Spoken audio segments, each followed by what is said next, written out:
নমস্কার বন্ধুরা, দীপাস কিচেনে আপনাদের সবাইকে স্বাগত। আমি আজকে কড়াইশুঁটি দিয়ে আলুর দম বানাবো, সেটাই আপনাদের সাথে শেয়ার করব। তো চলুন কিভাবে আমি আলুর দমটা বানাই দেখে নিন। আলুটা আমি কড়াই তেল গরম হয়ে গেছে, আলুটা আমি দিয়ে দিলাম। নুন দিয়ে ভাজলে আলুটা তাড়াতাড়ি সেদ্ধ হয়ে যায়, সে কারণে নুনটা দিয়ে দিচ্ছি। কালারের জন্য একটু হলুদ দিয়ে দেবো।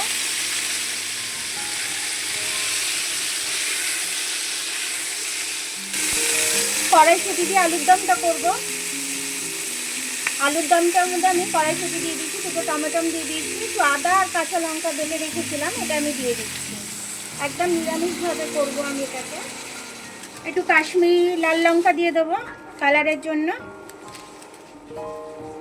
ঝালের জন্য একটু লাল লঙ্কা দিয়ে দেবো, একটু জিরে গুঁড়ো দিয়ে দিচ্ছি আমি, অল্প করে একটু ধনে গুঁড়ো দিয়ে দিচ্ছি আমি 1 চামচ মতো। এবার আমি মশলাটাকে ভালো করে কষে নেব। মশলাটাকে আমি খুব ভালোভাবে কষবো, যতক্ষণে জলটা শুকিয়ে যাচ্ছে, তেলটা বেরিয়ে আসছে, ততক্ষণ অবধি আমি কষে যাব।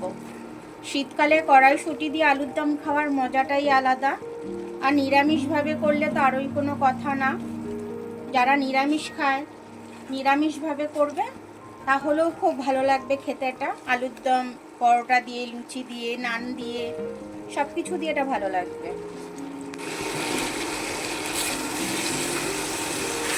এখনো জল রয়েছে,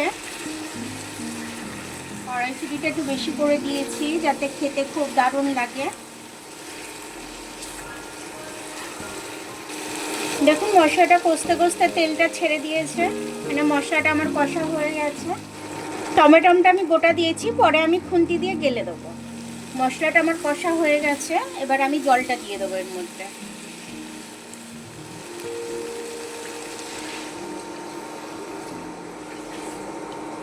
মিডিয়াম টু লো আছে করব আমি এটা, একদম হাই আছে করব না।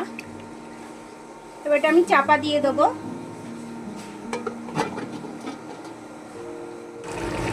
আলুর দমটা আমি দেখে নিচ্ছি একটু। আমার কাছে ধনেপাতা নেই, তাই আমি ধনেপাতাটা দিতে পারলাম না। আপনারা অবশ্যই ধনেপাতাটা দেবেন, তাহলে খেতে দুর্দান্ত হবে। আমি এর বদলে একটু গরম মশলা দিয়ে দিচ্ছি।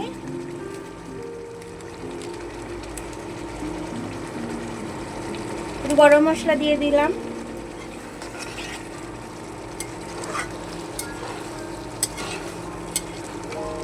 এখন আমার কড়াইশুঁটির আলুর দমটা খুব সুন্দরভাবে হয়ে গেল।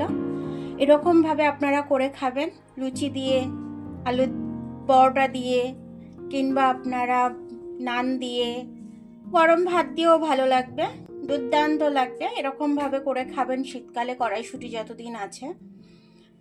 তো আমার ভিডিওটা দেখার জন্য অনেক অনেক ধন্যবাদ। আমার ভিডিওটা যদি আপনাদের পছন্দ হয়, লাইক, সাবস্ক্রাইব, বেল আইকনটা একটু টিপে দেবেন। আর যদি ফেসবুক থেকে দেখেন, লাইক আর ফলোটা একটু করে দেবেন।